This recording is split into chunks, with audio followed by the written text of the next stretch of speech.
So I would totally agree. We see today a lot of forms of different dialogue forums, different forms of global corporations, and I think all of them are necessary. We are living in a time facing a lot of global crises, global problems on the structural and also on the concrete level, and we need different forms of coming together, of asking how we can deal with these problems. The specific aim and the distinctive characteristic of Francis Pope's idea of a culture of encounter is that we should not limit these different forms of cooperation.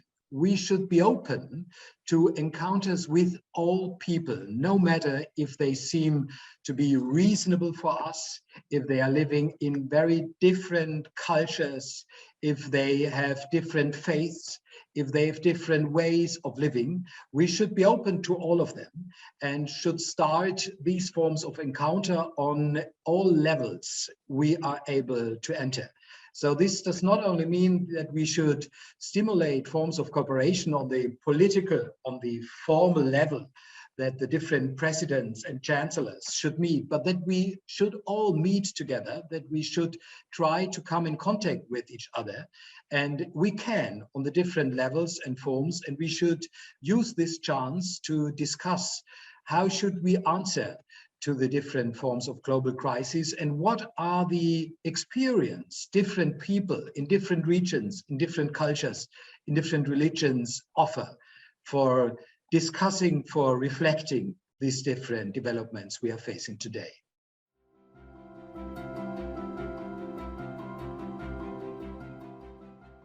So I would like to start my answer with more philosophical focus. So I'm a philosopher, so I may allow to add a small philosophical consideration. In philosophy, and also a lot of in social discourses, we focus on the individuals. So especially in our democratic societies of the West, both in the US or in Europe or in other democratic countries, we are often focused on the individuals and what we as individuals can do or what our rights are. And the problem is that often we do not consider enough that we live in relation with each other, that the way that we are embedded in different contexts, that we are embedded in different forms of living together, in social relationality, we call it in philosophy, is the basic mode of our social life. And this is what Francis Pope always emphasizes, that we should think in relations.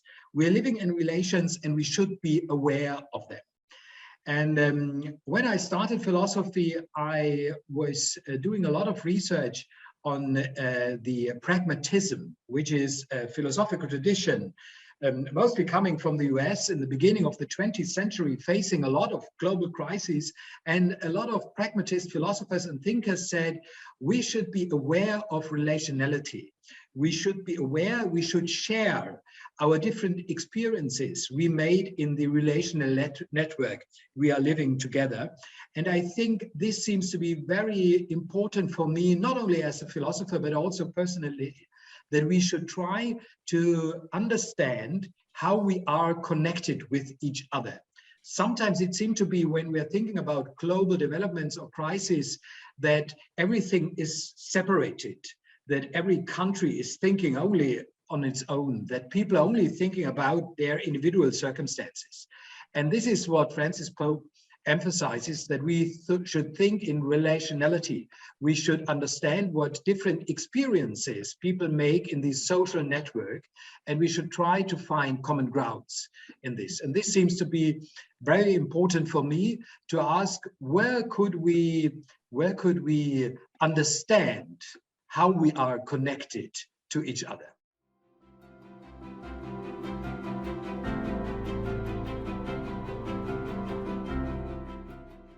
Maybe I can give two examples which seems to be important for me. One is located here at the Munich School of Philosophy. So we have a foundation in behind my chair the Foundation for Völkerverständigung, which is a very German expression, which means the kind of intercultural understanding. It is an expression which just emerged after the Second World War. And this foundation is founded by a Bavarian couple. They are building houses during the last decades. And what they have done is they just visited several Arabic countries during the last 5 decades, from Morocco to Pakistan.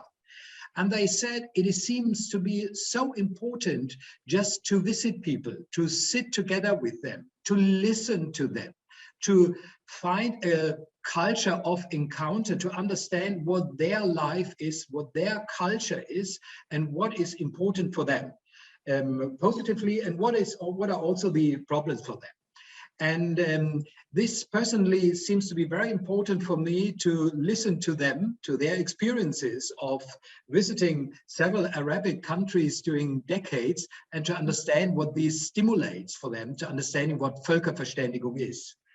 And a second short example is within the Jesuit networks of universities, we made a project years ago about the global common good. And we invited 6 Jesuit universities all around the world to discuss together what the global common good is.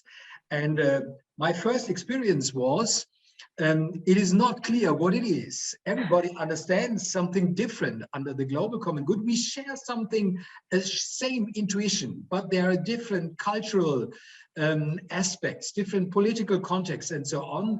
And the most important and exciting experience of this project was listening, to be together and to listen and to understand what people mean when they're talking about the global common good. And I think this seems to be the very, very important starting point for such a culture of encounter.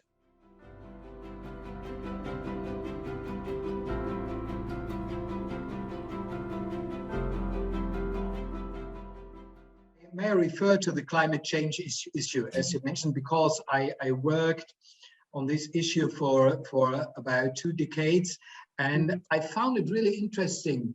It is a really emerging global crisis, and during the last years, more and more people just experienced that there is a kind of pressure that we should think that we are living together in one world, that we are connected with each other, that decisions in one part of the world have a lot of impacts, climate impacts, on other people, regions in the world.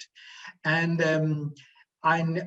during the last years, I found it really exciting and interesting that more and more people try to understand what is the center of the problem and what might be answers we can give to it.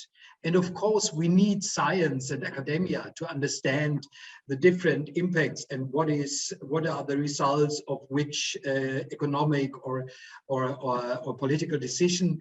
But what we also need is the mobilization of the people as itself, the resources of solidarity people feel. And I found it really interesting that more and more people feel solidarity and show solidarity, not only with the present, but for example, also with future people. This is also what Francis Pope always mentioned. We should not only think about the current generations, we should think about the future, about our children, about the future generations, also as part of the social relationality, and that we should understand which cultures of solidarity could be used, could be a kind of resource to transform the world, to find new worlds in which all people might find a good life, and that we could find political solutions in which all people could be connected with each other in this kind of understanding what culture of encounter mean. And I think we could learn a lot about this climate issue for understanding what encounter could mean and also what solidarity could mean in this understanding of Francis Pope. I think that the starting point is the experience. It is also a point which is made in the philosophical tradition of pragmatism, that we should, if we want to change the world, we should listen to experiences. And if people make experiences, it is always the starting point of reflecting how the world is functioning and what alternative ways might be.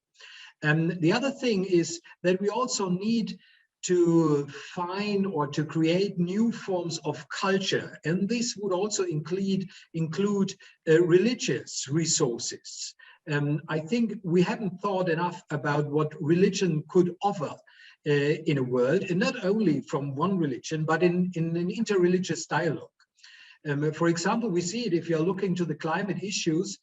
For a longer time, the people were not talking so much about what religion could offer to find a new ecological world. 10 years ago, we made a dialogue forum in Indonesia, to which we invite Muslims, Christians, Buddhists, atheists, people with non-religion, secular understanding. And we were talking together, and it was very, very interesting, because a lot of religious leaders said, oh, we have a little bit, not be aware enough about this problem. But if we are looking to our resources, for example, the theology of creation of God, there is a lot of resources we could offer in an interreligious dialogue. So a climate policy is not only a rational decision of academics, but also understanding of religious people, how we could interpret and develop the world for the future.